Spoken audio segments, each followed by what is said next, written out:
quotes, infused with the scent of potpourri. The films we commit to memory,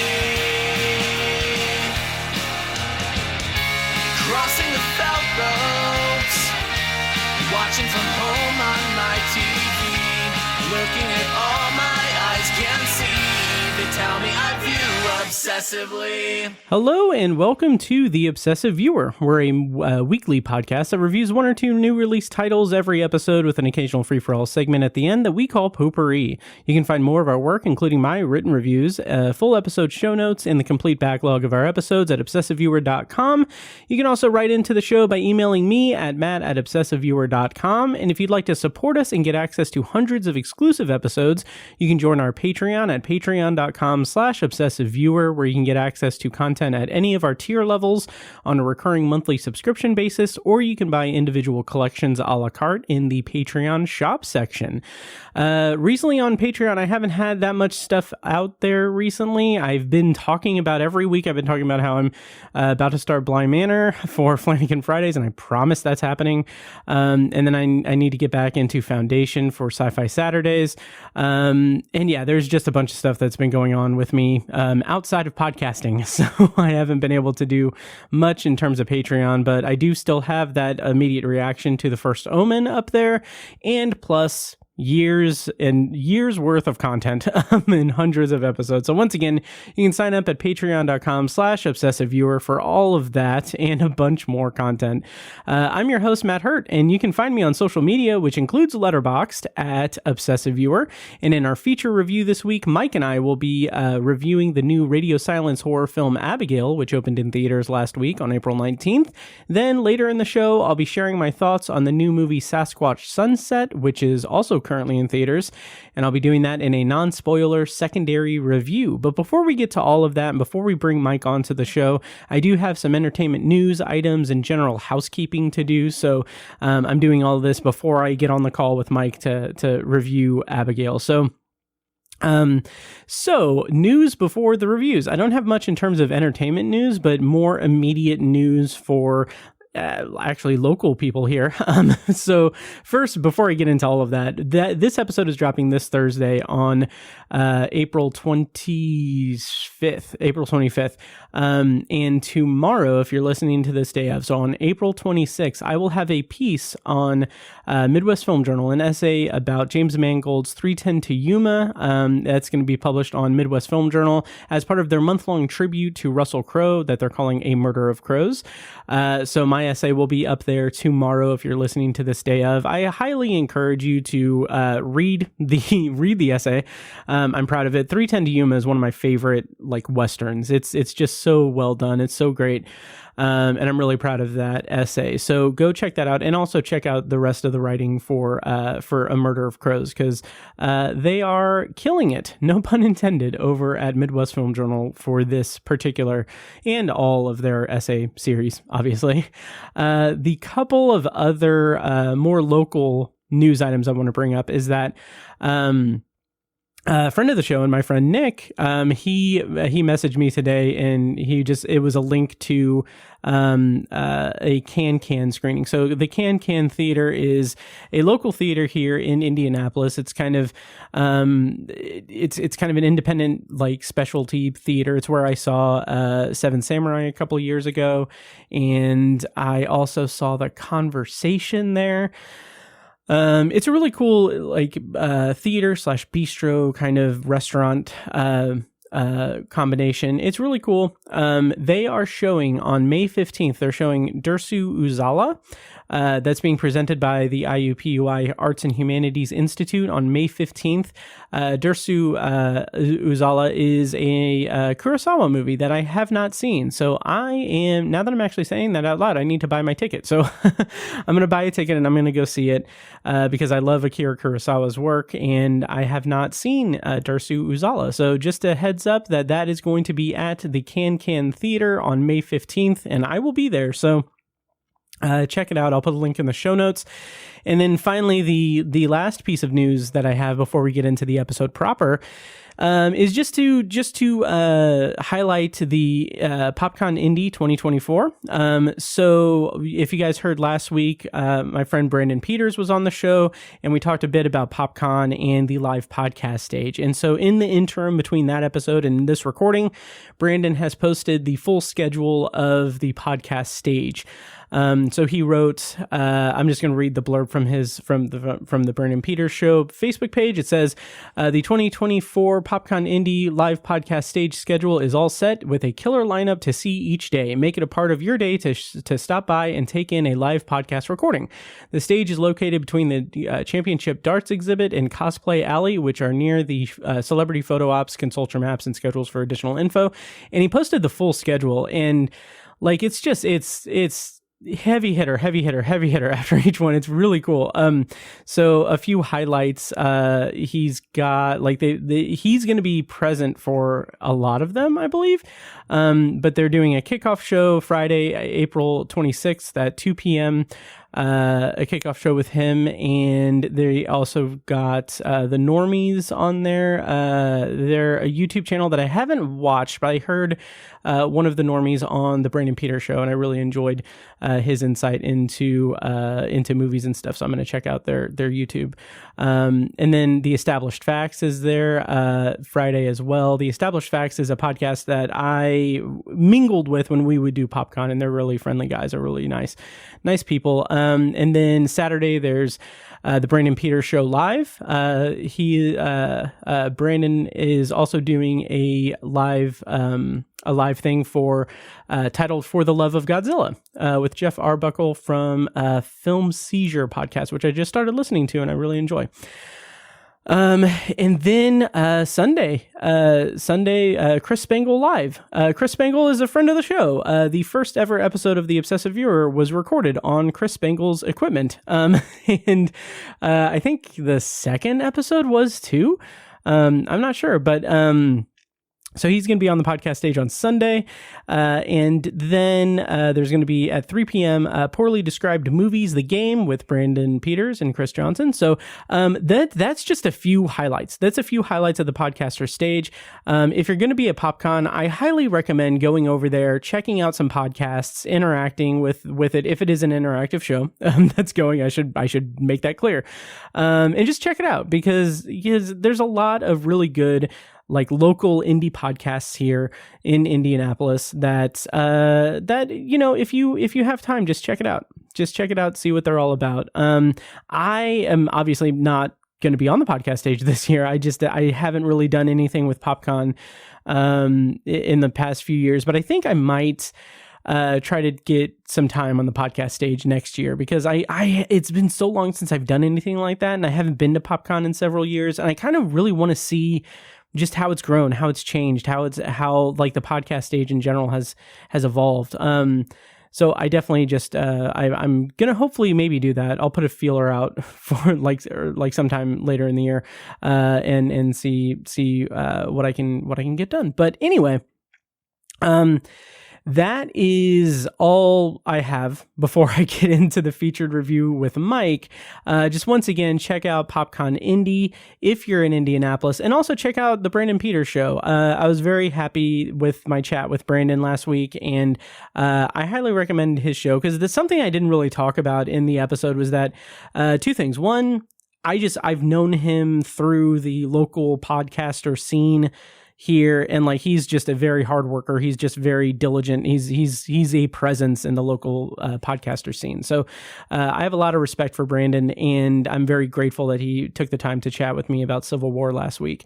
And then also something I didn't mention, and if I get him back on the show at some point, I do want to mention something to give you an idea about the Brandon Peters Show, is that he ends each show with saying "stay film positive," which that's something I meant to talk to him about in the episode, but we ran out of time. But that's just something that's just really stuck with me ever since I really started listening to his show. Just stay film positive. I just really like that as an addendum to, as a closing line of his show. It's a really good marker for the show. So anyway, check that out, Brandon Peters' show. That's all I've got for news and items before the review. So let's go ahead and bring it on. Let's get into our main episode. Joining me this week for this week's feature review is one of the OG co-hosts of The Obsessive Viewer and one piece of the two-man band who created the theme song for this podcast, As Good As It Gets. Welcome back to the show, Mike White. How is it going, buddy? Yes. It's going well. Nice. Hey, buddy. Nice. How you been? We can kind of do the preamble thing here. Yeah, good. Watching movies. You know, what's funny? So the movie that we're about to review, Abigail, kind of quietly just so happened to be the 600th movie at movie night. Oh, nice. The other night this week, yeah. And very little fanfare. Like we barely even remembered that it was that, and just kind of moved on. That's so interesting because for new listeners and old listeners alike, Mike and his friend Jake do movie night every Thursday. Yep. And so let me ask you this. So I know that the plan, I don't know. I know you had plans in place for 500, but that overlapped with the pandemic, I believe. Yeah. I mean, ultimately we did a 500 and it was Spider-Man No Way Home and that was great. Yeah. Nice. But we don't do, like I said, we kind of I knew that 600 was coming up and it just kind of came and went. You get to a certain, once I think you pass 500, that becomes your new baseline for anniversaries. We'll get excited when we hit 1,000. Yep. Now it's more about, the anniversary. We'll talk in August. We'll go, hey, we've been doing this for 14 years or whatever. Nice. Yeah. With the podcast, we got 75 more episodes before we get to 500. That's awesome. So yeah, very cool. Yep. And since I've been doing weekly episodes, that's going to come a lot quicker than expected. So that's exciting. Awesome. Yeah. And speaking of movie theaters and stuff, something before we get into the review, by the way, we're going to do a feature review, obviously, of Abigail, in a non-spoiler and spoiler review. We are live streaming this. So, join Patreon. Even if you join Patreon as a free member, you can get, notified when we go live with these live streams and everything. And also just subscribe to the YouTube channel. What I've been doing is I've been making video versions of the reviews and posting them.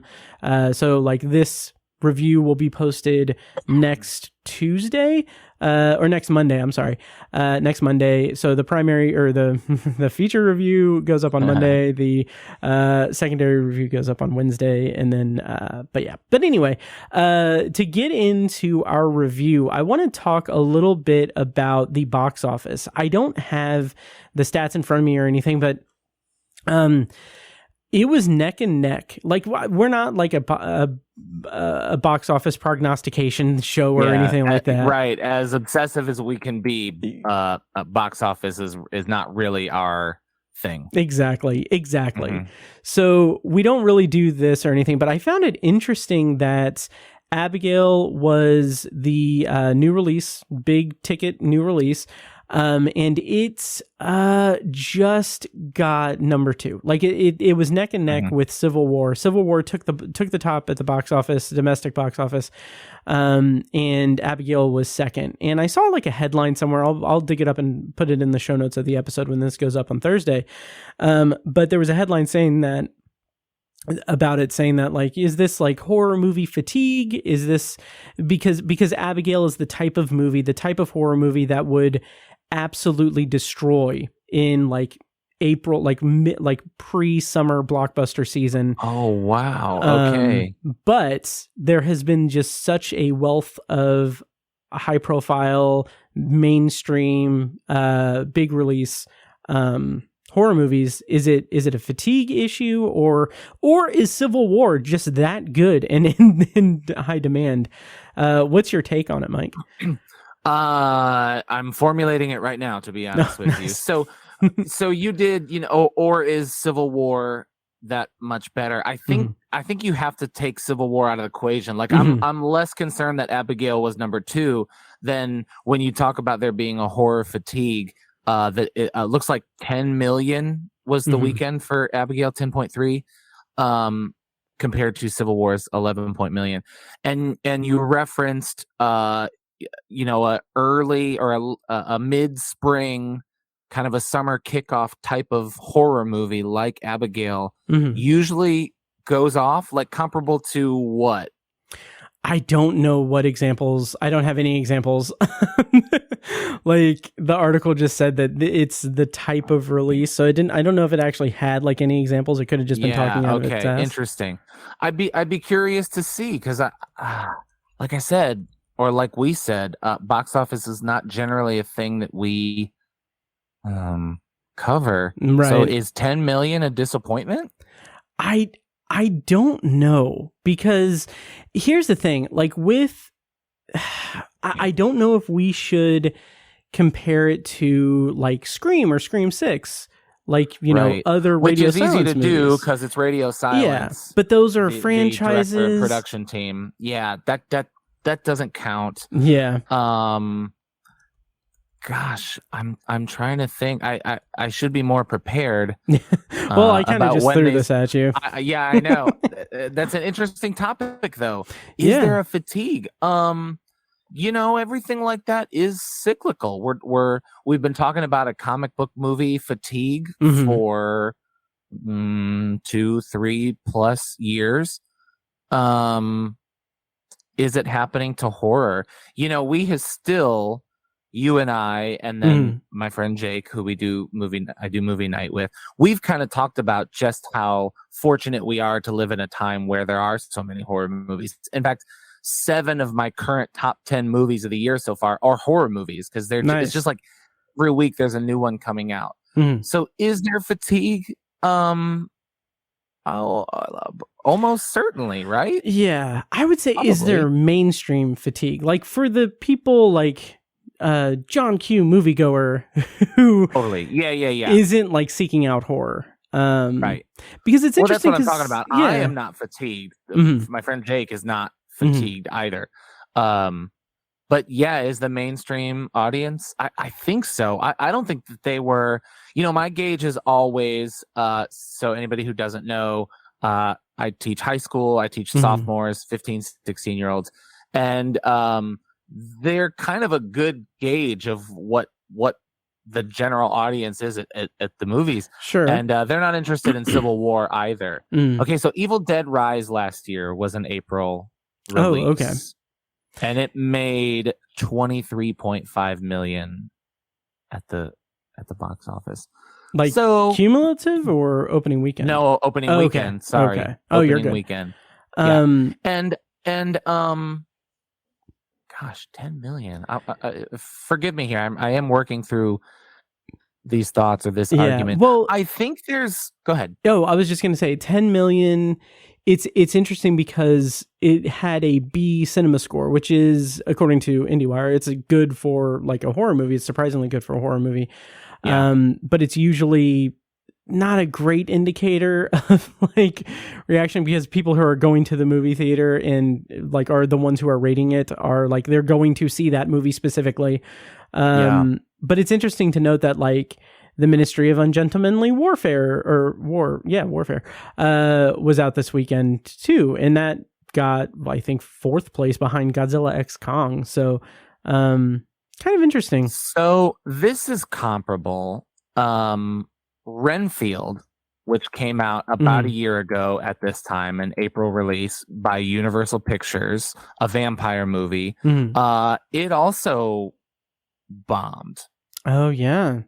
That it was 8 million. So I would hate to, and because I liked Abigail, people on the internet love to be the first to like declare something dead, you know.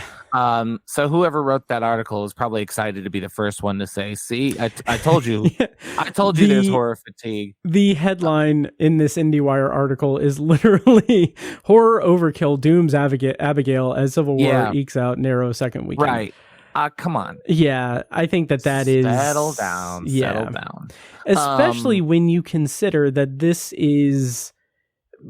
I mean, this is as subjective as it gets, but like this is comparatively, compared to other horror releases this year, this is higher tier level horror. This is premium Abigail horror. has a little bit more prestige than something else. And I don't think to the average audiences it does. I think they're lumping it in with other PG-13 fare. I think we come in knowing that it's radio silence, knowing it's a little more elevated, and not to throw my bestest buddy in the whole world under the bus, Jake. If you listen to this, Jake, I love you. Shout out to you. But we disagreed on the trailer of this. He would be like, "Oh, I'm not looking forward to that," and I'd be like, "What?" Like I was surprised. Usually, we're pretty lock in step with what we're excited about, and he was like not excited to see this movie, and I was like, "It's radio silence, and it looks awesome." What do you? I was surprised. Luckily, he liked it. Spoiler alert: I liked it too. Nice. But I think I don't know what it was about the trailer.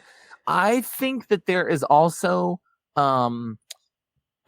vampire movie fatigue. I think Renfield and Last Voyage of the Demeter last year, I think that there's a universal monster vampire fatigue thing also going on. That's kind of been going on for a while now. That makes sense, especially when they can't really get it off the ground. And when they can get it off the ground, it's like with The Invisible Man, which happened during the like beginning of the pandemic, and I'm sure that kind of put the kibosh on a lot of plans.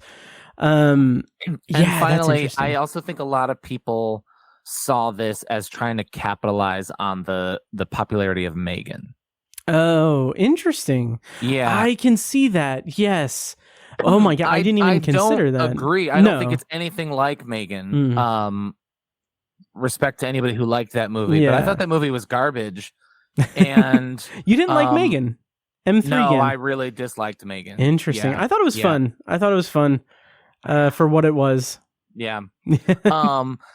Do we agree that this movie's on a different level than Megan? Whoa, 110%. Okay. All right.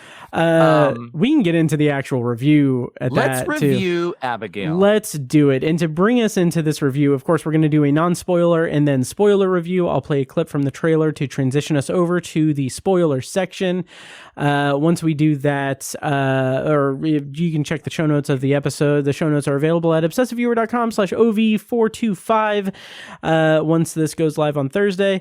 And that's where you can find timestamps and show notes and links and everything. But let's go into the review. The premise, according to IMDb, is after a group of criminals kidnap the ballerina daughter of a powerful underworld figure, they retreat to an isolated mansion, unaware that they're locked inside with no normal little girl. Directors for this movie were Matt Bettinelli-Olpin and Tyler Gillette, two of the three who make up the collective Radio Silence. Writers were Stephen Shields and Guy Busick, and the cast includes Melissa Barrera, Dan Stevens, Alicia Weir, Will Catlett, Catherine Newton, Kevin Durand, Angus Cloud, and Giancarlo Esposito. Yep. Yes. Which I paused there because I realized for years I don't think I've ever said his name out loud, and I've always pronounced it in my brain Giancarlo, but it's Giancarlo. I looked it up. So in non-spoiler terms, Michael, what did you think of Abigail, and how does it stack up with the rest of Radio Silence's filmography? Oh, that's difficult to do because I'm going to maybe unfairly remove Scream from that conversation. Sure. Scream comes with so much other baggage that I mean, by all means, their fingerprints are all over that movie and two movies. And you and I both are on record that we loved those movies. Oh, yeah. But I think our love for them has more to do with our love for Scream yes. than it does as good as their contribution. So the comparison is Ready or Not, right? Oh, yeah. Which this has a lot of that Ready or Not DNA in very it. much so. In fact, it's kind of a cool inverted version of Ready or Not, whereas in Ready or Not, it was one survivor, Samara Weaving, the bride, against many, kind of closing in on her. Whereas in this one, it was many, where the girl, in this case as well, is kind of attacking them. I don't know how intentional that inversion is, but to compare the two is pretty fun. You know, locked in a dusty old mansion. I thought that was cool. Going into the movie, how much better, or when they were conceiving of the movie and making the movie, and before the trailer was cut, how much of it do you think Abigail being a vampire was supposed to be a surprise to us as well? And that's not a spoiler, because that's just the trailer. That's just the plot of the movie. Oh, yeah. Abigail is a vampire. Yes. It's in the a ballerina vampire. So there's a good 20 minutes of the movie where part of the suspense is like, what's going on? And we're all like, it's her. I want to say it's maybe 45 minutes. Or maybe 35 to 40 minutes. I was being generous, but it's no less than 30. Yeah, it was to the point where I was wondering that myself. How much would it have been effective, or would it have been gimmicky to have it concealed in the trailer and be something that would be just revealed in the theater, when we see it. You can show them being attacked, right? Yeah. You can show killings and moments and build a mystery around what is happening, which is what the movie does in the first act, really. It does. But I don't know. I'm so glad, surprisingly so. I'm glad that it didn't go that route. It wasn't that, because I feel like if it had been marketed that way as a mystery, I would have been in slasher movie mode. I would have been in a whodunit mode or what's going on mode. And knowing that it's building toward a vampire plot, and knowing that while the movie is played so straight, it's played so straight and so earnestly with its caper plot. Right. I could just really get into it. And that also heightened a lot of the comedy surrounding the characters being the line from the trailer, we kidnapped a vampire, a ballerina vampire. It's ridiculous in the way that they respond. Yeah, it's really effective. You don't get that a lot in movies, I think, where it's kind of a Scream-esque kind of thing that they realize the genre of movie that they're in, right? How would a person act if they saw a vampire? Are you kidding me? I kind of like their reaction.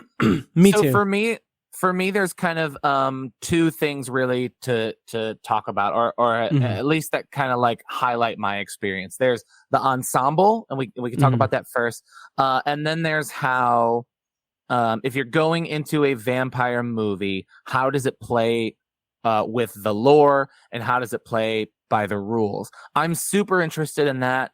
We might tiptoe a little bit, because we'll talk a little bit more in spoilers, but let's talk a little bit about the ensemble. What were some of your favorite performances and moments of the cast? Oh my God. Okay. So the cast this ensemble is fantastic. I agree. I love them.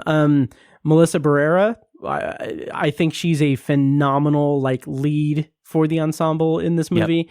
Yep. Dan Stevens, all of the criticism against her in Scream 1, I think she's put that to bed. Oh, 100%. I kind of completely forgot that there was a lot of criticism about her in Scream 1. That's a good point.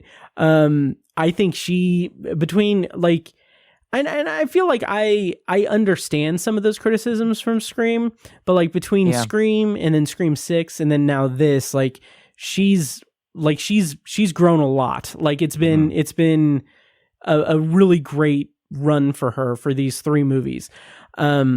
And I'm excited to see what she does next. If she stays in like this final girl level like thing, or what have you. But I'm excited to see her in more things. And I'm aware that she's been in other things other than Radio Silence movies, obviously. But I do want to mention freaking Dan Stevens, man. Like, yeah, he's excellent. He's so excellent. Yeah, he's. Him this year, like between this and Godzilla X Kong, like he's having such a field day with these roles. Like he is playing like these heightened, like weird, sleazy people in some cases. But like in here, I saw a headline. I didn't really read too much into it, but they talked about how his makeup design and his hair styling and everything was patterned or inspired by an I Think You Should Leave sketch, which have you watched I Think You Should Leave? Oh yes. Oh my god. I love I Think You Should Oh Leave. my god. I'm so glad that you said that because I didn't want to go into like hardcore pitch mode because I love. It's one of my favorite comedy anythings, man. One of the few rare shows that I've watched. Oh my god. It's so good. And as an aside, I am like heartbroken that because they went on like a tour with I Think You Should Leave, and I'm heartbroken that they didn't come to Indy because I would have 100% gone. But but anyway, they patterned his look after. Apparently, it's after the sloppy steak. The sloppy steaks sketch. The slick back hair, like just looking like a douchebag. Awesome. Yeah, that's awesome. I was a piece of shit, though. Yeah, that's so great. But not anymore. I said was. I was. Yeah. Oh my god. I watch. I. By the way, listeners and viewers, welcome to the I Think You Should Leave podcast. Oh my We're excited for you to be here. Yes. But no, I kind of quote very often, maybe too often. I don't really want to be around anymore. Yes. Oh my god. When that season aired, and then season 2 was posted, I was at work and I was in the office at work, and like that day, like I went to, like, not to be crass, but I went to the bathroom, and while I was in the bathroom, I was like, I could watch the first couple of sketches on my phone. And the that one is like the second sketch of the season, and it was so, like to be a fly on that wall in the bathroom. Like I was I was in tears laughing because it's brilliant. That's awesome. It's absolutely brilliant. But anyway, all that's to say, Dan Stevens is great in this. He's great. Kevin Durand is kind of like the consummate that guy, right? Oh my god, yeah. Who's that? What's he in? To me, he's like the MVP of the movie. He's kind of doing a bit of like a oh my gosh, his name is escaping me. Drax from Guardians of the Galaxy. Yeah, I totally get that. And I love him. Why can't I? Oh my god. This is horrible. Dave Bautista. Dave Bautista. Yes. Okay. Yes. He is kind of doing a Bautista thing, and like as a lovable, hulkish type of figure. Kind of a gentle giant. Somewhat against type, sort of. Yes. Yeah. And I love him in that. How do you feel about like heavy exposition scenes? Jake and I, when we're watching movies, we kind of have this joke where when they're like dropping exposition. And it's one of those things where it's kind of like you wish you never noticed it in the first place. Yes. Because now you notice it every time it's in a movie. But there's the scene, if you don't know what I'm talking about, listeners, it like they're standing around the pool table, and they do this gimmick where Melissa Barrera's character, named Joey, they're all named after the Rat Pack, can like predict where they're all really from and their characteristics. And it was one moment of the movie where I felt where radio silence was being a little formulaic. It's interesting. I didn't find it too formulaic. I do find it interesting that in the last 2 weeks, like that's something in terms of screenwriting that I praised to no end in Civil War. Have you seen Civil War yet? I haven't yet. No. Okay, my God, it's really good. But anyway, the way that the exposition is delivered in that movie is very organic and very just like it's lived in. It's like it's lived in that setting.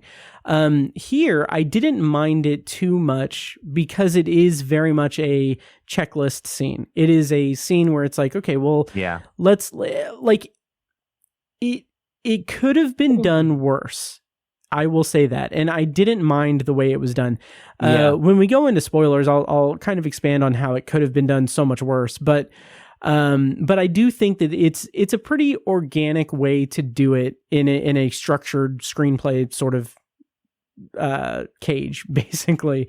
So I didn't mind it. To go back to Kevin Durand real quick, just to give a quick shout out to him. Like, yes, he is a that guy actor, but the thing that I know him from the most, that I have this won't surprise you that I'm gonna speak highly of him in this, but it's his appearance on Lost in, I think, season 4.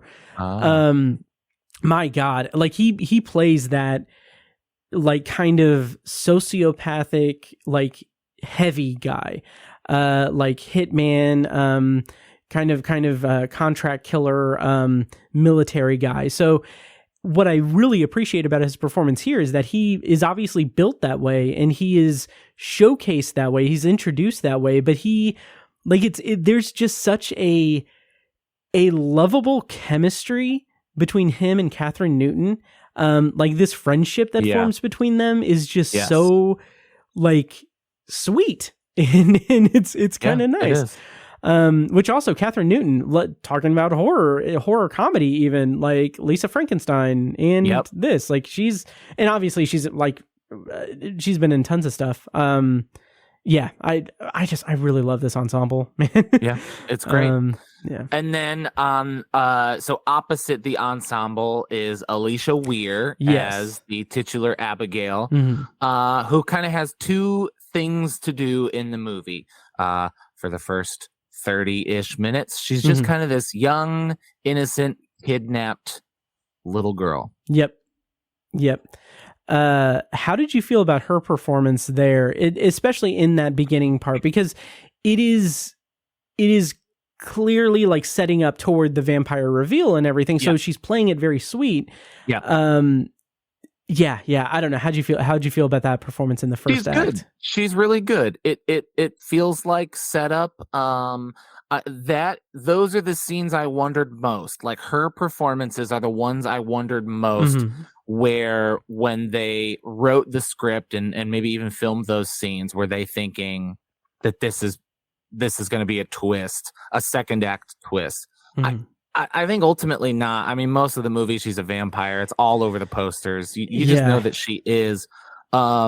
So I do think the actress, Alicia Weir, is kind of giving this like underneath, like behind the eyes, sinister attitude toward it. I thought she was really good. Oh, yeah, she was great. I thought she did a really good job. And I don't think...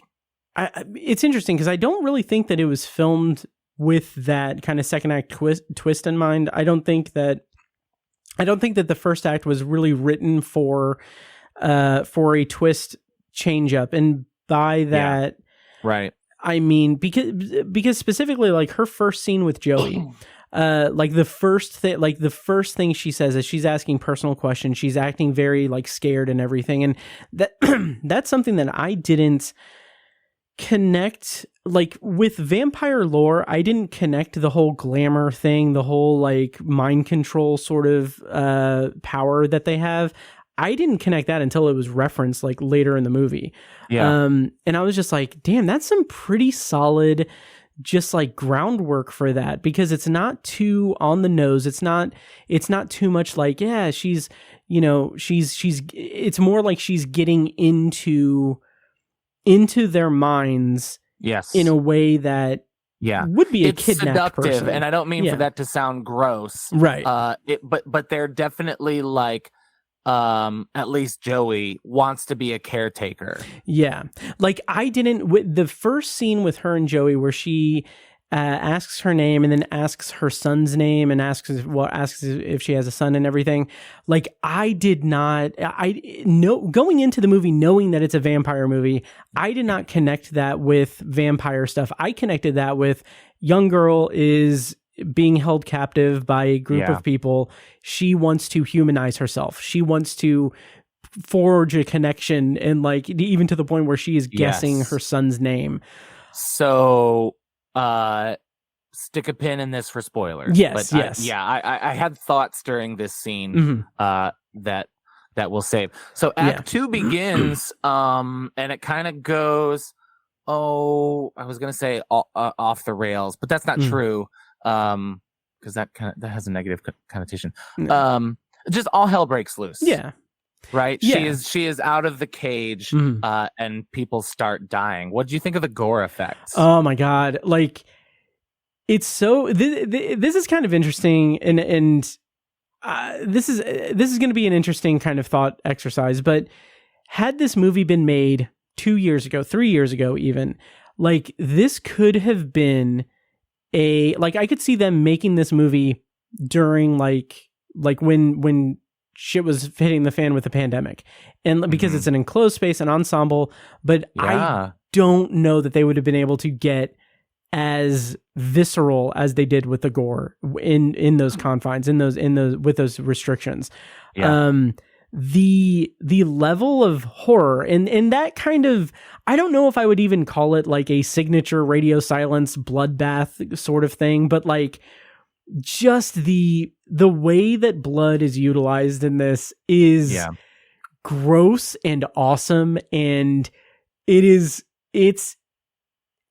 so much fun. Like it is. It's obviously like they know what they're doing with horror. They know they're at this point they're very, very well versed at that. But what I love about this is that the common kind of criticism for modern horror or horror in general is like, oh, there's too many jump scares. They made me jump scared. I didn't think that. I thought that was cheap. Right. How cheap is a jump scare? Yeah.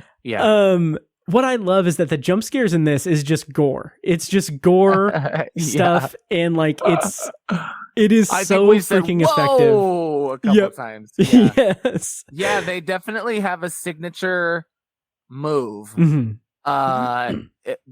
their two kind of like original movies, their original ideas, and it's kind of an allusion almost to Ready or Not in some of the things. I think we're talking about the same things, but they're so great. They're so great. Oh yeah. It's, oh my God, it's so good. It's so much fun. So go ahead. Yeah, do we want to do, I was just going to say, do we want to do kind of final thoughts on maybe the third act, the movie as a whole, and our recommendations, and then kind of go spoilery? Absolutely. Because there's some stuff I want to talk about in the spoilers for sure. So I can just kind of give an overall thing. And I don't know, I don't know the ins and outs of the writing of this movie, because it is written by Stephen Shields and Guy Busick. Guy Busick is one half of the writing team that did Scream and Scream 6. The other guy is James Vanderbilt, I think. Yes. Did they also do Ready or Not together? Do you know? I believe that they did. Yes, they did. Okay. So it's interesting that like one of them is the credited writer for Scream 7. Vanderbilt is still on Scream 7. Yes. Yeah. Wow. I know. Yeah. Yeah, that's interesting to me too. That's for another podcast. But, 100%. Yeah. Yeah. But then, they when you have like rewrites and stuff happen, they like the credited writers for a thing can be so kind of crazy. Oh, 100%. And I'm sure Scream 7 will be based on a script by James Vanderbilt or whatever, it'll be. Yeah, the actual credits for Scream 7 are James Vanderbilt's story by credit and Guy Busick written by credit. So yeah. Okay. Gotcha. So that's interesting. But anyway, all that's to say that these two guys are like a writing team in their own right. And I wonder, James Vanderbilt is a credited producer on Abigail, but I'm just kind of curious. Zodiac. Zodiac, interesting. Picture Zodiac, yeah. Wow, interesting. But anyway, to get back to wrapping up of the non-spoiler review, I loved this movie, man. Radio silence is a force to be reckoned with horror. It's crazy because my movie watching year this year has been all over the place crazy. I'm loving it. Like, this year has been awesome. Because I've been doing like 2 reviews a week on the podcast, and so I'm seeing a lot of like mainstream releases, a lot of the big releases and everything. But even I felt like a little bit not fatigued per se with horror, but more like I mentioned a couple of weeks ago, in OV425, I did a secondary review of Upgraded, specifically because I've been doing a lot of horror reviews, like Imaginary, You'll Never Find Me, Monolith, sort of, a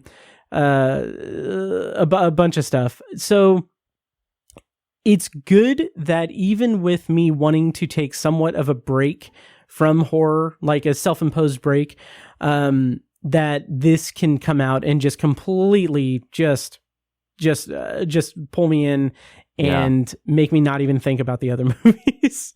Yeah, that's awesome. So yeah, I loved it. I ended up rating it 4 stars on Letterboxd, so it will be in contention for my top 10, but usually my top 10 is usually 4.5 stars. So we'll see how that shakes out with the rest of the year. But man, I love it. I want Radio Silence to continue making interesting, crazy, fun horror movies like this. And we can talk about the bigger implications of this movie and the creation of it in spoilers. But for now, I really loved this movie. I thought it was great.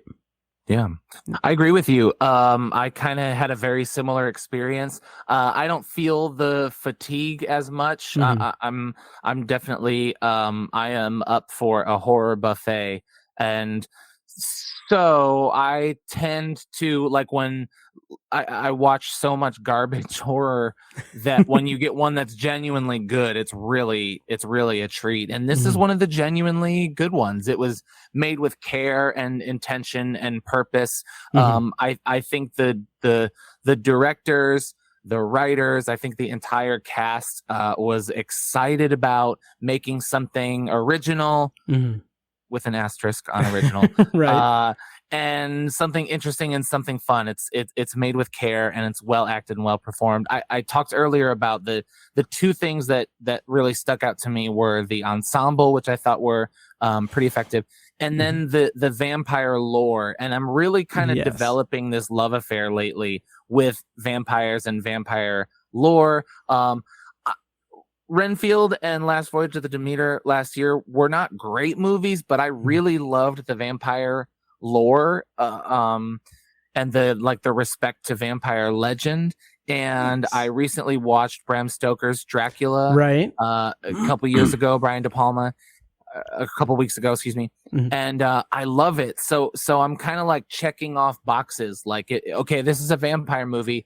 Do they do this? Do they do this? And they all, I think, kind of interpret the rules in their own way. And I just kind of loved the way this one interpreted those rules, and then kind of takes what is kind of silly about vampire lore and fun about vampire lore, and really has a lot of fun with it in this, to quote Scream, a third act bloodbath. Yes. It was just so much fun and well made. I agree that I don't know that I'll see it on my top 10 list, because I don't think the movie is transcendent. It's not better than some of the other very good horror movies you see in a year. But it's a good time, and I'll definitely watch it again before the end of the year. Oh, absolutely. This is going to be a great, like, throw it on horror movie when it hits Vudu or even a streaming service. I think it's a fun double feature with Ready or Not. Oh, absolutely. Oh, 100%. Oh, yeah. So what did you end up rating it on Letterboxd, did you say? 4 stars as well. 4 stars. Yeah. Nice. So let's go ahead and go into spoilers for Abigail then. So we are coming to the point where we're going to be doing a spoiler review. So if you want to skip the spoiler section and go to the secondary review, check the show notes. Again, the show notes are at obsessiveviewer.com/OV425. So yeah, we're going to go ahead and go into spoilers for Abigail after this clip from the trailer. Joey, Yeah. I'm sorry about what's gonna happen to you. What the fuck?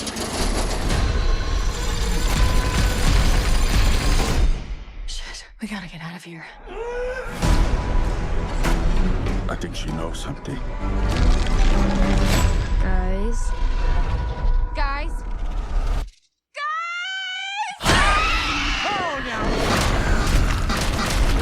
What the fuck is that thing? We kidnapped a fucking vampire. A ballerina vampire.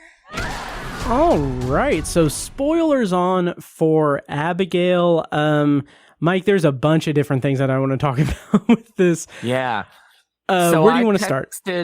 Yeah. During the press for Scream 6, about a year and a half ago, when everybody was so excited to talk about before Scream 6 even came out, they loved to ask Radio Silence, what's next? Are you guys doing Scream 7? Is there a trilogy? And they said, actually, no. Our next project is going to be a monster movie for Universal Studios. And I remember being excited about that and kind of making predictions. I love the Universal monsters. And then kind of just filing it away as like, okay, we'll see later what that is. And so after I watched Abigail the other night, as I do most weeks, I texted Matt after the movie and I said, oh, wait, was Abigail the Universal monster movie that Radio Silence was talking about while they were promoting Scream 6? Because they got away from it a little bit at the end of the movie. So the at the end of the movie reveals that Abigail is hundreds of years old and she is the daughter of a vampire. The movie actually began as a story about Dracula's daughter. Yes, it was going to be a riff on Dracula's daughter, like the original movie. Dracula's daughter. Yeah, and so that it began explicitly as Dracula's daughter, and I think after a while they moved away from it. This isn't speculation. This is I've seen this on Bloody Disgusting. I've seen it on a couple of other websites. So I mean, it is Dracula. I think we can kind of they keep it ambiguous as if it is Dracula. They have that. Oh yeah, they have that one line where he's played by Matthew Good. Like that kind of seems like an interesting casting choice. Not that he's like a huge actor or anything, but like for someone who is in the end of the movie with limited screen time, it just seems like that's an interesting choice. I don't know, but he's like, he says the line like, I've gone by many names, like that's kind of interesting. What's really fascinating to me, or maybe not fascinating, but more interesting and makes me happy, is that this is very smartly done. The Universal Monsters connection to it is very smartly done, specifically because it's not like a backdoor pilot for something. It's not like it's not like an interconnected multiverse or shared universe thing, because I don't know if that's something that they were conscious of while writing it, or if that's something that, I don't know if Universal was like, hey, we should do the Universal Monsters thing, because we had success with the Invisible Man. And like, what I really appreciate about this is that it's so open-ended. It's so like, it can go that route if they decide to do something like that, but it's not, the overall contained movie is not married to that at all. And I think that's the smartest 10 million way. opening weekend. Yeah. Which is a shame, because I would love for them to do like the Universal Monsters proper, like do like actual, like a whole thing. But I don't know if that'll ever happen. But anyway, That's something I found really interesting and really enjoyable about that, is that it is its own self-contained thing. Mm-hmm. The other thing, have you seen what I think Matt or Tyler, whichever one, I'm on a first name basis with them. Yeah, your buddies Matt and Ty. Yep. One of them said that, I guess someone asked if this is in the Ready or Not universe, and they said, yeah, it is. Have you seen that? Oh, it sounds familiar. Well, apparently there's in the background in one scene, there's a painting of Henry Sersney. I can't remember how you pronounce his last name. And it's like one of the directors said that it would be like his great grandfather or something. But yeah, it's saying that they're in the same universe. Like, it's not. That's the thing. So I think that's interesting. Interesting. Yeah. Plus, we're getting a Ready or Not 2. That's fun, I guess. Yeah. That's right. Yeah. So how do you feel about that? Just as an aside before we continue with the review. I don't know.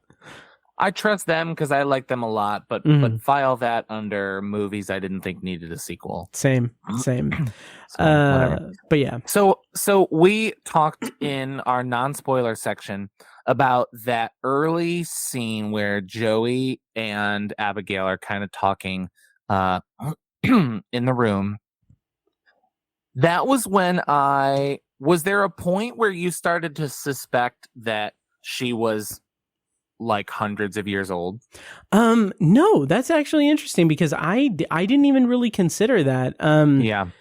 That I did. I think because she played that like innocent child so well, it just didn't even register with me. Like, I didn't even think about that because she's playing it so well, right? Yep. But also like, to be such a perfect solo ballerina like that, she's just had a couple hundred years to practice doing that, which I think is so interesting. I thought when they go into the mansion and you see the statues and it's her with or it's a young girl with the taller shrouded man, I thought that she was going to be the vampire and the dad was like her familiar or something like that. Oh, interesting. And so, and the idea was he arranged with Giancarlo Esposito's character to have them come here to feed, which ends up kind of being what it is. But I guess I didn't expect the father to be Dracula, I guess. Right. Yeah, and I was pretty pleased with that dynamic. I did like how it was kind of revealed that they all had a connection to the crime lord, and like it felt it was very, very like Saw 2 interconnected storylines and stuff. Which that is to say that like there's a subpar version of this movie where we don't get any of the backstory, and that's when we get the backstory. So that's why I appreciate that scene with them with Joey just kind of like figuring them out just by sight alone and everything. Also, it makes for an interesting mirror to Abigail when she does that to them, when she tells them like, oh, this is like, you were involved in this and I know this about you and everything. Yes, very good. So I really like that kind of interconnected stuff between Abigail and Joey. It is interesting though that they gave those backstories and Saw-esque versions why they're there, because I got the sense that she brings people there all the time just to eat. Yeah, well, I mean, there is a mass grave in the pool. We know that she does. So that's cool, and it's well written. I think that's interesting. But also, I don't know. I guess like, is every group she brings there connected? You know what I mean? I would think that they're at least their deaths are wronged. Yeah, if not people who have wronged them. Wronged that criminal organization, they're at least people whose death would benefit that criminal organization in some capacity, whether it be competition or what have you. You're probably right. Yeah. You're probably right. If there was one scene or one moment or one turn that knocked maybe a half star off, or I did seem critical of, is when Dan Stevens' character turns. He goes full on villain, full on psycho villain. And do you feel like they established that enough? Did you see that coming? I did. I do think that they established it pretty well, because there were just hints and outright references to him being power hungry, him wanting to have power in the organization. Like, even at the beginning, I mean, like we said in the non-spoiler, I mean, he's patterned after like his wardrobe is patterned that's after. True. He used to be a shithead. He used to be a piece of shit.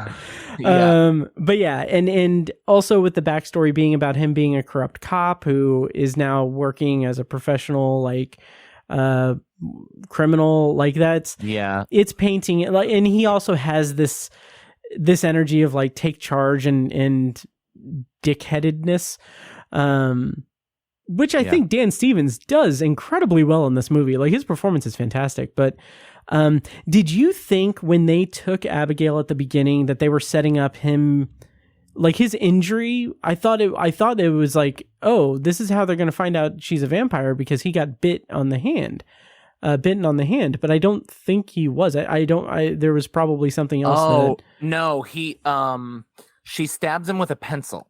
Oh, okay. I missed that. Okay. Yeah, I kind of said that. I saw the Band-Aid there later, and I was like, oh, wait. I'm like, oh, okay, that was a pencil. That was the pencil we saw earlier. Yeah. Okay, that makes sense. Yeah. But they do. There is a bite and a turn. Catherine Newton, and I loved it. Oh, me too. I loved every moment of the mind control and puppetry. That is like playing with the lore that I was talking about. Nice. You know, Abigail talks about you have to practice all the cool stuff that vampires can do or whatever. Dude, I fucking loved that line. Yeah. It's so good. That's funny, and that's kind of like, you know, she's 100 and something, hundreds of years old, but she's also perpetually a 12-year-old. That's the way a 12-year-old would think of.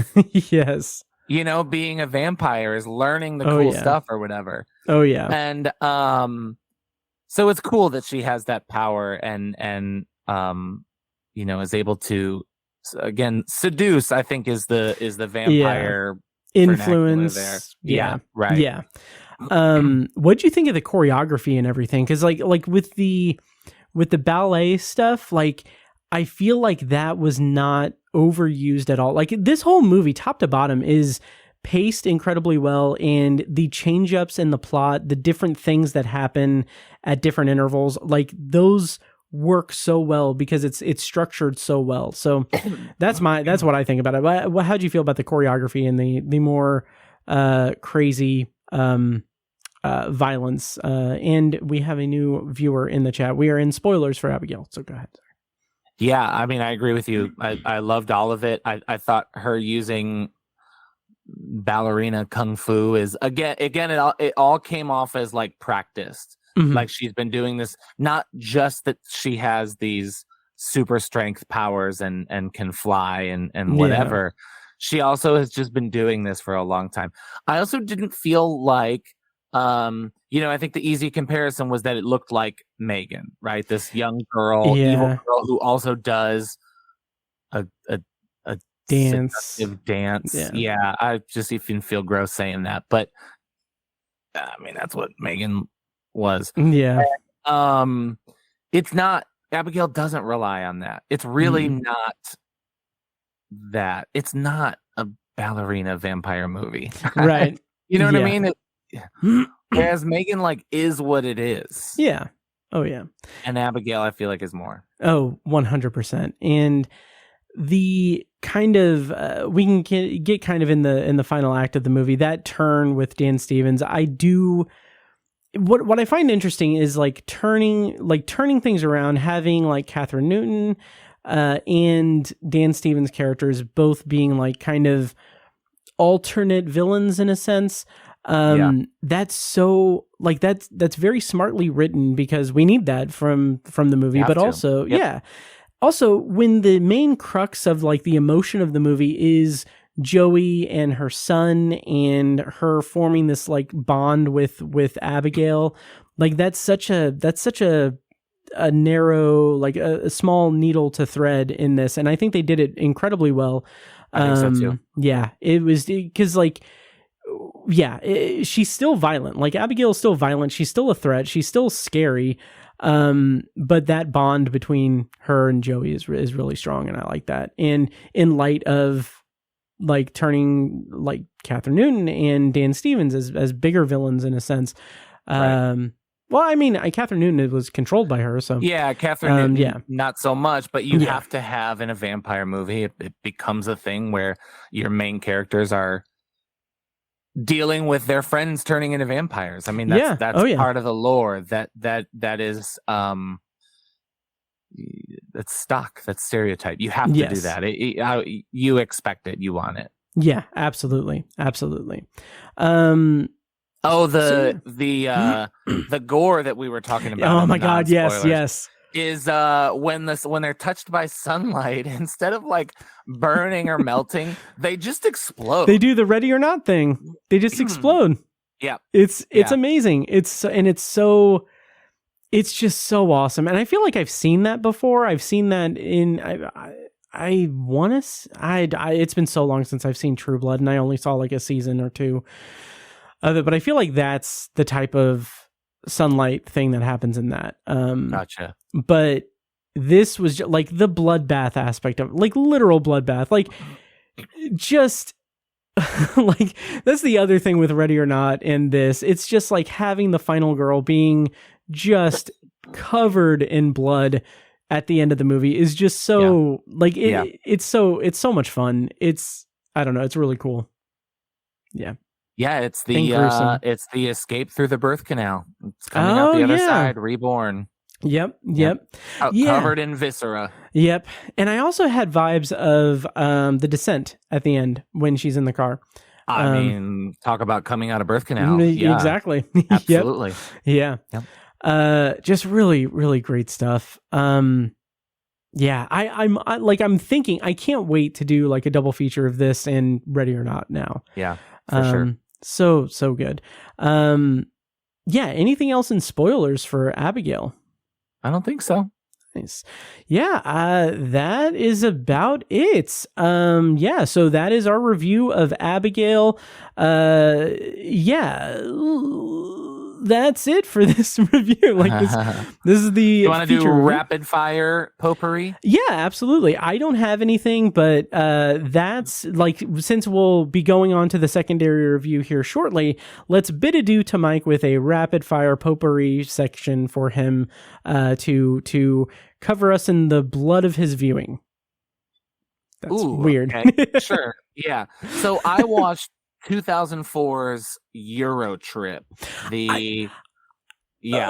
Euro Trip and Road Trip. Road Trip. Yeah. These were first time viewings for you?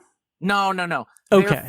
Their first time loggings on Letterboxd. Okay. I haven't watched them since 2007 or whatever. Sure. Right. So my Letterboxd logging goes back to about 2008. And if I haven't watched it since then, I haven't logged it. But like kids movies, there's all kinds of movies that I have seen, I just haven't I guess it looks like a first time, but no, I've seen Road Trip and I've seen Euro Trip. And in fact, my review of Euro Trip, which by the way, 1.5 stars, which may be too generous. This is the type of movie where at first you're a year too young to see it in theaters, and your friend Ross's older brother won't buy you a ticket to see it. So when you finally rent it on DVD a year later, when you're old enough, it sucks. But then a few years later, you can't remember if it sucked or not. So you buy it and watch it, but it sucks. So you sell it at a yard sale. And then like 10, 15 years later, you see it at a consignment shop for $1 next to Road Trip and say, what the hey, and buy it because you can't remember if it sucked or not. But then you watch it when you're 37 and it sucks. This movie sucks. Oh, that sucks. That sucks. Hot take. Scotty Doesn't Know isn't even a good song. Okay, that is so interesting, and I agree. There was like an article, like a listicle thing, where it was like, or it might have been like it was an article. It was a published article somewhere that was like, what are these are the best fake songs in movies. Movie songs. And my God. And when I saw Scotty Doesn't Know on there, it's like, okay, that's not like, I'm not a music snob at all. But No. that's more because, Matt Damon is in the movie. Damon. Absolutely. Like that it has nothing to do with the artistry of song. Yeah. Yeah. So Road Trip, which I did watch the other night, has its charms. It's also stupid, but there's a charm and innocence to it. Euro Trip is egregiously foul, racist, homophobic. Oh yeah. It's all, it's the that just was the humor from 2001 to 2009. Just like calling people the R word and every last any hint of two guys' hands touching is homophobic. I just yeah. But not even that. I mean, that stuff is horrible, and that stuff is tough to go back and watch from the early 2000s. But just the movie itself is horrible and not funny and not interesting and poorly made and poorly acted. Hated it. That's rough. I haven't seen it in many years. But that's so interesting with like the humor, like that humor definitely not aging well at all. No, so bad. I wonder, and I was going to say this. I was going to ask this, but I realized that this is not the case. But like, my thought was that humor just of the time, or was it of the time of us being teenagers? Well, that's a great and fair question. And not to let us off the hook, because but I do think it was of the time. I mean, there are full episodes of Friends where the B story joke is a homophobic bit. Yep. Right? Like, are these characters gay? We don't want people to think we're gay. Right. That really was the humor. I mean, people just called people the R word all the time. Yeah. Oh yeah. It was I mean, it's wild. It's crazy. It's absolutely crazy. Yep. Yeah. I think that there's we're getting to some real scumbag territory here, and I apologize if any of my students listen to this. but I think that there is an avenue for the type of movie that Eurotrip and Road Trip comes from. That type of like guys trying to get some on a trip and see nudity. Yeah. That's not offensive to me. No. And I think as immature and like, I'm not a horny teenager anymore, right. Thank God. That still feels nostalgic and, again, forgive me, timeless to me. Like, that's okay. I forgive that, as objectifying as that may be in movies. I get that perspective where the jokes are at the expense of whatever marginalized group. Yeah. That just does not age well. No, not There's at all. no defense for that. Yeah. I would be curious to go back and watch some of these movies from that era. Like, the one that jumps to mind for me is not a good movie, but it's something that I kind of latched onto and I enjoyed, was Sex Drive. That's a great one. Nice. That's a great one. Yeah, I'm glad to I hear watched that. it over the summer. Nice. 2009. So that's kind of at the tail end of that genre. And I also think it's speaking to that genre. It's a little like Scream in that not that it's like a satire of the genre, right. But it is fully aware of what it's doing. And I can't think of a movie like that happened after. I can't either, but I do just it just reminds like me. Shortly after that, I'm sorry. Oh no, you're good. I've been really thinking about these types of movies a lot lately. Shortly after that, The Hangover came out. Oh yeah. And I think that type of R-rated comedy became for adults in their 20s and 30s like, instead. Even before The Hangover, you had like old school, like the Frat Pack. Yeah, right. Like those like older sex comedies, comedies like that. Right. So it's interesting. It just the thing I was going to mention about Sex Drive is just I remember like in the credits, like they had like outtakes and stuff, and I remember the Amish character played by Seth Green is like talking to the guys from Fall Out Boy, and then like the reference to Pete Wentz's dick leak photo leak is great because like you can I feel like you can tell like it's so like improvised, unexpected. It's just so great. I love that. That stands out to me. But yeah. Anything else for this mid-episode potpourri? I don't think so. That'll do it. Thanks for having me back. Of course. So if you could just let people know where they can find you online before we bid adieu to you and go to our secondary review. Yeah, so I am As Good As It Gets Music, as.good.it.gets.music on Instagram. That's kind of the place I check the most. Or you can just get a hold of me through Matt. Or kind of comment on these episodes. Yes, and there is a link to your As Good As It Gets link tree in the show notes of the episode also. So, awesome. Thank you. Yeah, so that'll do it for our featured review. I'm not sure which one. We're workshopping it. We're workshopping it. But yeah, that's it for the feature review. Stay tuned on the podcast for me to go on to the secondary review, where I am going to be reviewing Sasquatch Sunset and not Rebel Moon Part 2, like I said last week, because sounds intriguing. It's very intriguing. Like, I'll get into that the rest of the episode. But anyway, thank you to those who watched the live stream. I've seen people come and go, so appreciate it and everything. I'm going to close down the live stream now, and then I'm gonna go ahead and go into the secondary review of the evening. Mike, always a pleasure. Obviously, can't wait to talk to you again. For sure. Yeah. See you guys. Okay, and before we get to our secondary review, I want to take a quick moment to remind you that if you like the show, please take a moment to follow us on social media and subscribe to and rate the show on Apple Podcasts, Spotify, YouTube Music, or whatever your preferred podcast app is.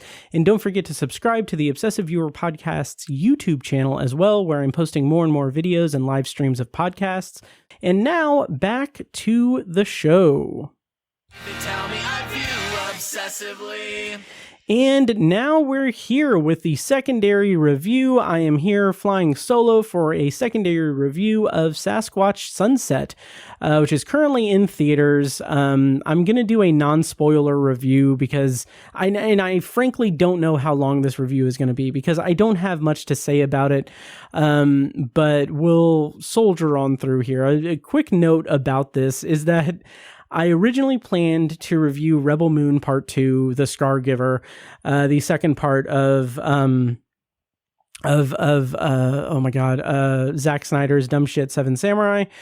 But I decided to go with Sasquatch Sunset because it's a unique movie, and I feel like it was potentially going to be a better choice than Rebel Moon Part 2. Having said that, I rated this 1.5 stars, so I don't know if it was much better than Rebel Moon Part 2 would have been for me. I haven't watched Rebel Moon Part 2. I don't know if I'm going to, but I probably will eventually, just to have something to talk about from the world of fiction and science on Anthology, that section there. So I don't know. But anyway, let's go into my secondary review. Here's my review of Sasquatch Sunset. The premise, according to IMDb, is a year in the life of a unique family. It captures the daily life of the Sasquatch with a level of detail and rigor that is simply unforgettable. Directors for this movie were Nathan Zellner and David Zellner. Writer was David Zellner, and and the cast includes Riley Keough, Jesse Eisenberg, Christoph Zajac, Denek, and Nathan Zellner. Nathan and David Zellner, I believe, worked with Nathan Fielder and Emma Stone on The Curse, which is a show that I haven't watched yet, but I am very interested in seeing because I really like Nathan Fielder for sure. But I don't know how closely they worked on that or if I'm even getting that right. Yes, they were. No. I don't have that right. No, okay. I don't know where they work from. David Zellner. But anyway, this movie. Oh, they previously did Kumiko the Treasure Hunter, which is a movie that I never saw.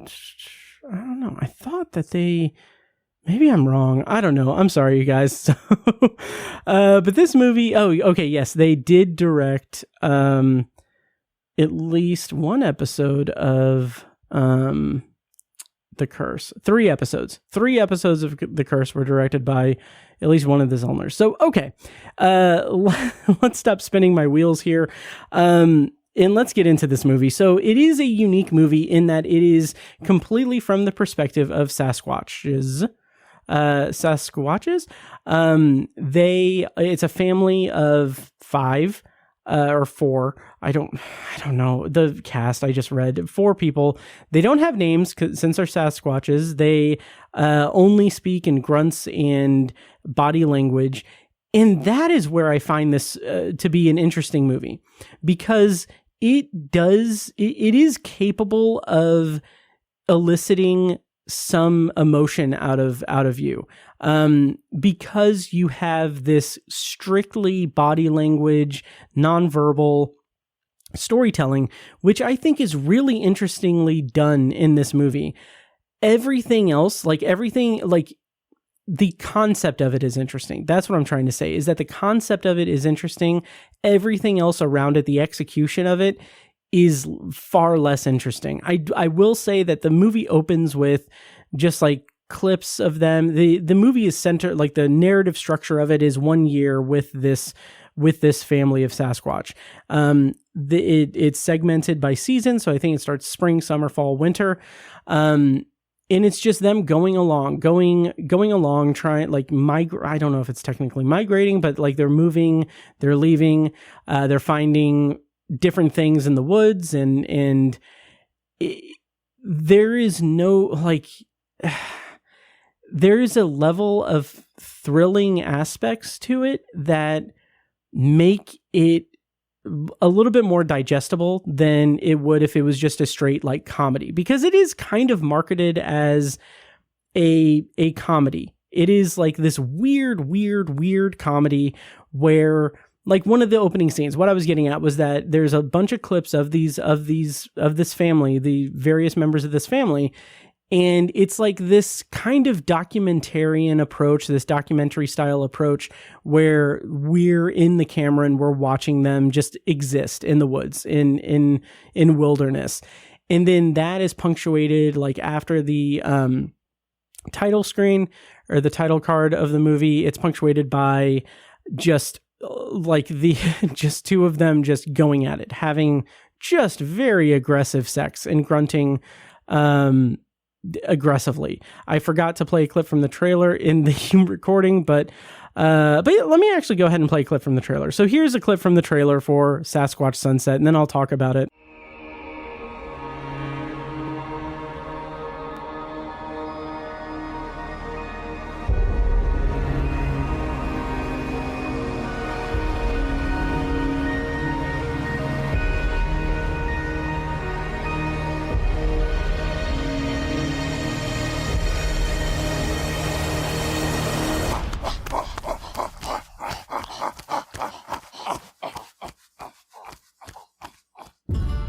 So that's a clip from the trailer. Like I said, there's no dialogue or anything, so it's just ambience and noise and then sex noises. It's funny because in that moment when I was watching the movie, I had the thought that the joke that I made was, it's interesting that I was going to review Rebel Moon Part 2, but instead chose to review Sasquatch Sunset. It's interesting because one of the opening scenes of Sasquatch Sunset shows what Jesus Christ, what is his name? Oh my God, why can't Zack Snyder? What Zack Snyder did to Seven Samurai when making Rebel Moon. That was terrible. But anyway, this movie just didn't work for me because it's presented as somewhat of a comedy because of those like gross out humor moments. There's a moment later in the movie involving very like celebratory bodily fluids. That's what I'll say. It's not a sexual thing. It's just celebratory bodily fluids. And it's weird. It didn't land for me as a piece of comedy at all. But I will say that again, going back to the kind of emotional aspect of it, there is a certain level of emotional resonance that I found in the movie. And I'm not above, like, even though I rated it 1.5 stars, I'm not above like noticing those things. Like the storytelling in this movie is very unique and works in a couple of places. There are some very big like wilderness, like adventure sort of moments. Like there's one at least in particular, but there's one sequence that I feel like is very smartly done. It's a kind of tragic moment in the movie. In as tragic a moment as can be in this, but the way it's set up and the way that it's paid off is like a shock to the system. It's like a jump scare. It's very effective. And like, there's a bit of emotional resonance in that moment. And what I'm disappointed by and upset about with this movie is that is so few and far between. There is not a lot of the family dynamic. Like it's set up like a punchline for a Farrelly Brothers movie with like gratuitous sex and weird bodily fluids. Like at times it feels like it is a Farrelly Brothers movie. And then in other times, at other points, it feels like it is like it's them riffing on the Dawn of Man sequence in 2001: A Space Odyssey. And like those two dynamics, those two sorts of ideas do not work together at all. So I think the overall picture of the movie is just not to my liking. It doesn't work for me. It barely worked for me like at all. I will say that the makeup design, the makeup effects, the design of the creatures in this movie was pretty good. Like it's very good. It's like probably the best thing about the movie. Yeah. I don't know how much more I can say about it. It's not that good. It is in theaters, but I would say, it famously or infamously had a lot of walkouts with, when it was at, I think, South by Southwest. And I like when you have a movie like that is so like infamous for like, oh, people walked out of it at the film festival. Like, oh, it must be provocative. It must be like really interesting. Like this is the like exception to the rule for that. Because this isn't an interesting, provocative movie. It's just like, as I was watching it, I really, it was at Sundance. It premiered at Sundance. It received many walkouts during its world premiere at the Sundance Film Festival, in January of this year. And like, when I hear that, I think, oh, it must be provocative. It must be interesting. It must have something worthwhile to say.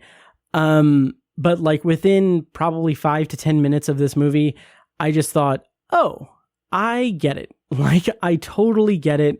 I probably wouldn't have walked out, but I will say this was like the longest 88-minute movie I've ever seen. And famously, I've watched The Dark Tower a couple of times. So like, that's not saying that lightly. Like, this is an 88-minute movie. And like, I felt every miserable second of it because, like I said, those moments where we had some kind of emotional resonance or some kind of excitement go on with it. that it is only like 2 moments in the entire movie, and the rest is filled with, like, it's not even like the rest of it is filled with comedic moments or filled with things that would be construed as comedy or be interpreted as comedy that just fell flat for me. It's like they filled 88 minutes with 2 like emotional, like family moments, and like a handful of plot advancing moments, and then like comedy bits spread throughout the movie. And even with that, like, concoction of different styles, different things, it's still like that cumulatively would only fill like maybe 60 minutes, and the rest is just boring nothingness. And it didn't work for me. It didn't work for me. So that is my non-spoiler review for Sasquatch Sunset. Once again, I rated it 1.5 stars. I really don't know if I would have liked Rebel Moon Part 2 more or less than this. I did rate Rebel Moon Part 1 like 0.5 star. That's the other thing. That's the other reason why I chose to review Sasquatch Sunset instead of Rebel Moon Part 2, is because Rebel Moon Part 2 came out, or Rebel Moon Part 1 rather, came out like 5 months ago. I reviewed it like 4 months ago on the podcast and on the website, I think. I don't remember anything about it. Like I really do not remember I don't remember much of anything about it, except that I really didn't like it. And I did review it on the website last year in December. And I just don't remember any of the characters or anything. That's insane. It's insane to me. So that's one of the reasons why I didn't review Rebel Moon Part 2. I might watch it and throw an immediate reaction on Patreon at some point, but yeah, it is what it is. Like, Sasquatch Sunset was not to my liking either, so I would not recommend seeing it in the theater. Yeah, I don't know. So anyway, that's my secondary review. Let's wrap up the episode. That's it for this week's episode of The Obsessive Viewer. As always, thank you so much for listening, and make sure to follow the show on social media and subscribe to the podcast on your preferred podcast app. Also check out Obsessive Viewer Podcast's other shows, Tower Junkies, a Stephen King podcast hosted by Tiny and myself, and Anthology, the Twilight Zone and classic sci-fi podcast hosted by me, which is starting season 4 this week. This Friday, I will have the first episode of season 4 of the Twilight Zone reviewed on Anthology. Very excited about that. Next week on Obsessive Viewer, I'm going to be reviewing Shōgun, the miniseries, so stay tuned for that, and thank you for listening. And now, enjoy this short clip from a recent Patreon-exclusive episode. For the full episode and more Patreon-exclusive content, sign up at patreon.com/obsessiveviewer. I kind of came away from this movie thinking that I, as a 37-year-old man, could not really connect with the movie the way that it would have definitely connected with me as a 15 or 16-year-old kid. And I say that from experience because I loved Clerks for what Clerks was when I saw it when I was that age. Clerks is very much a day in the life story about people that are just overthinking things and over-articulating things, while it's that juxtaposition of characters being overly articulate about subjects that ultimately don't really matter, or aren't as serious in the mainstream, in the main scheme of things, even. But they speak to it as if it is the most important thing in the world.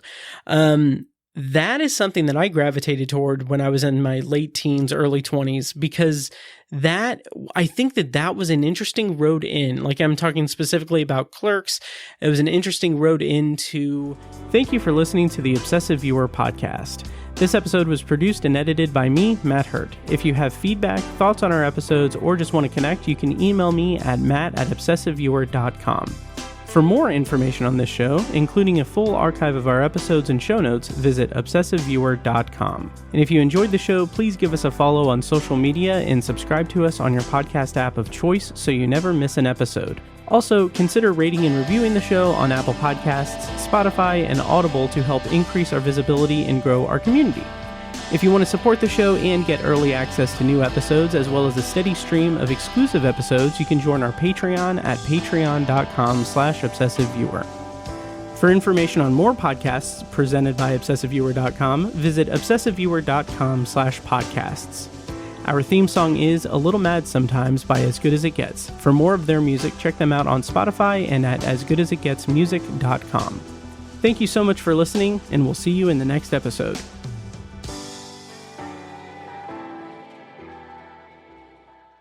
See this episode's show notes for our unique promo code to get up to 2 months of free podcasting service with Libsyn when you sign up for a new account. Get your show on Apple and Spotify, get helpful stats and all the support you need to sound your very best.